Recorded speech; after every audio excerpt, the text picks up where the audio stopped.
Sizda doimiy stress, hayzingiz og'riqli va laxta qon bilan kelyaptimi? Buning sababi nima? Keling shu haqida gaplashamiz.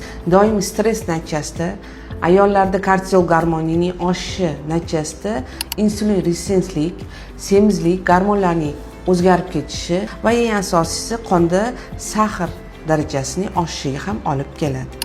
Biz bilamizki, kortizol va progesteron gormoni hayzning ikkinchi fazasiga ishtirok etadi. Bu esa endometriy qavatining bir me'yorda sifatli o'sishiga yordam beradi. Doimiy stress kuzatilayotgan bo'lsa, bu gormonlar sizning modda almashinuvingiz, ayniqsa uglevod almashinuviga olib keladi, buziladi va sizda semizlik kuzatiladi.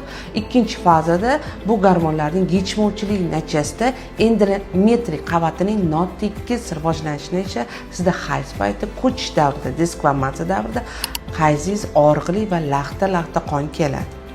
Shuning uchun aziz oilalar, doim stressni yo'qoting va gormonlaringizni me'yorlashtiring.